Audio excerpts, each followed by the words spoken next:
Don in London, hello. It's February the 11th, 2010. My video is all about recovery from addiction to either substance or behaviour, or it could be substance and behaviour in my case. I think it is for everybody when we start to look a little bit deeply into ourselves. My substance, alcohol, alcoholic, now in recovery. And my behaviour, similarly, taken to addictive levels, I suspect. No, I don't suspect. I know. Workaholic, relationships, materialism, looking right, trying to feel right, never sure if I was. You name it, driven by 1,000 forms of fear, but one fear always. Probably fear of not being good enough. So, from a very early age, not sure about life, not sure about how to fit in, and not sure about my feelings. I didn't even know what fear was, except I had this gnawing doubt inside me that something wasn't quite right. And then I took a drink, or rather I was at a table and there was one there, and I drank it, and it was lovely. It was relaxing. I got a warm feeling, and sleepiness, and joyfulness, and happiness, and I thought, oh, that's all right. And I thought no more about it. I didn't actually obsess at that time, but it was a good feeling.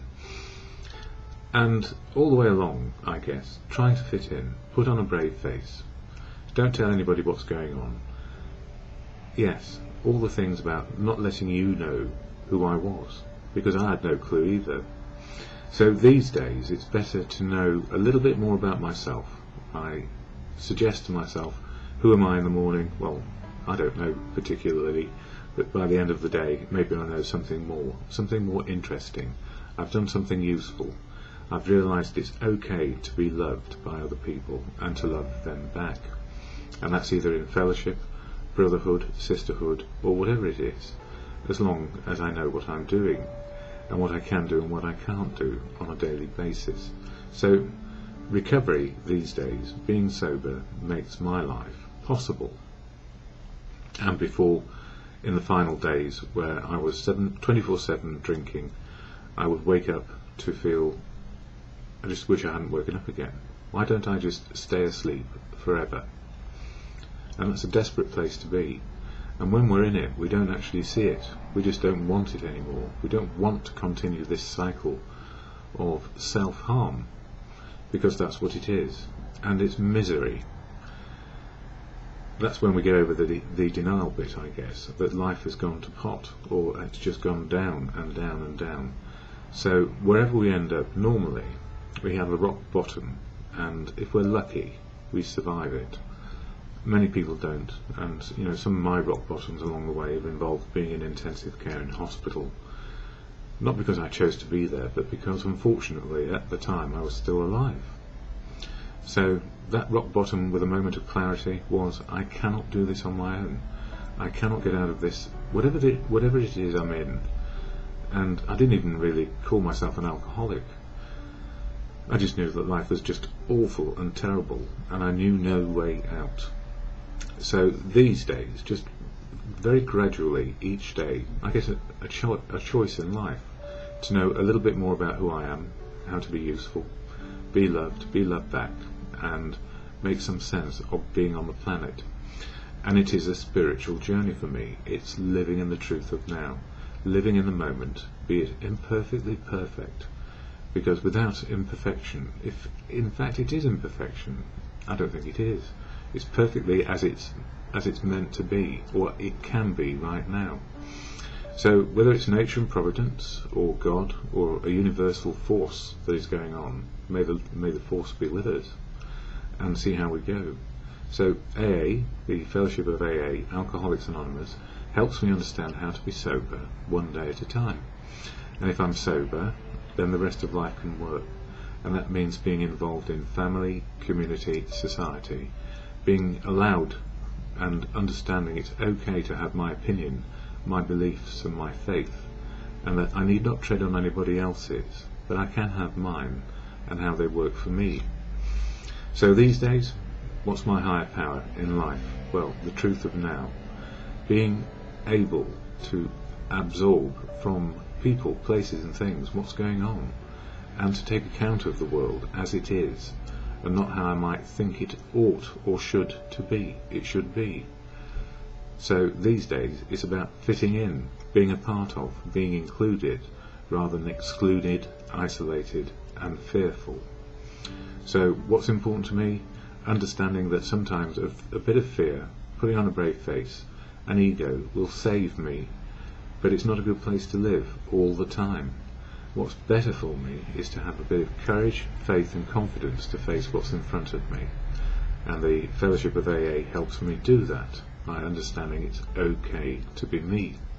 So what is AA? I share the AA preamble or statement of intent here, and then a reading. And it's all about step 2 this month, February, in the readings that I use from the Daily Reflections, an AA book. And that's all about being restored to sanity by a higher power. And for me, my higher power is, I call it God, but I also call it God is truth, or truth, the truth of now, universal truth, not the one that's a bit fictitious in my head, but I think it ought to be. And that God can work through people. That is, if I listen to others who've got some wisdom, I get a better opportunity and open up myself to the world. And God is love, which is loving others and being loved back as we can and they can. And it's understanding boundaries around that too. So in brotherhood, sisterhood, or if I were to have a partner, I hope she would love me as I love her. So that's it. And here comes the statement of intent, all about AA. Alcoholics Anonymous is a fellowship of men and women who share their experience, strength and hope with each other, that they may solve their common problem and help others to recover from alcoholism. The only requirement for membership is a desire to stop drinking. There are no dues or fees for AA membership. We are self-supporting through our own contributions. AA is not allied with any sect, denomination, politics, organisation or institution, does not wish to engage in any controversy, neither endorses nor opposes any causes. Our primary purpose is to stay sober and help other alcoholics to achieve sobriety. And it's as simple as that. Simple, but also for complicated people who can try and think their way out of anything and not realise that if we understood our feelings a little bit better, we'd make a lot more progress. Feeling things in the moment, so we understand what is going on inside us.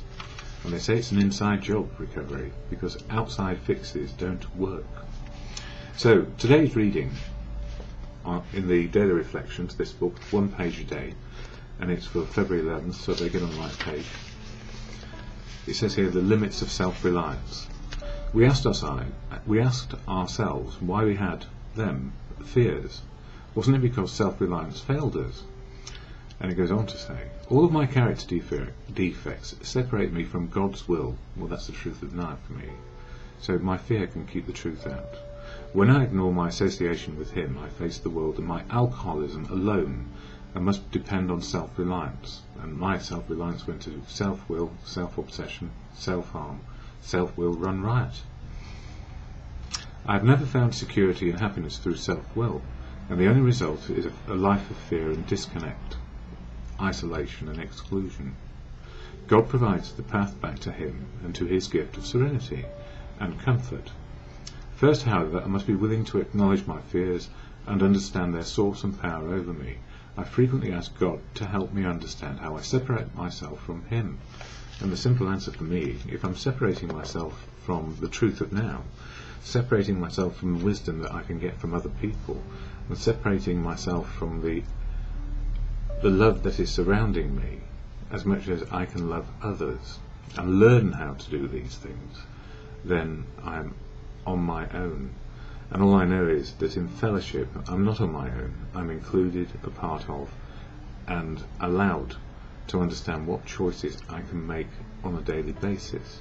It's not about control particularly, it's about choices in the moment of now, based on best information coming in. And the serenity prayer to God or good conscience, or to your higher power, as you choose to understand, helps. It's a reflection in the moment when things are either going good or not good. And it's, God, grant me the serenity to accept the things I cannot change, courage to change the things I can, that's my choices, and the wisdom to know the difference. Just for today.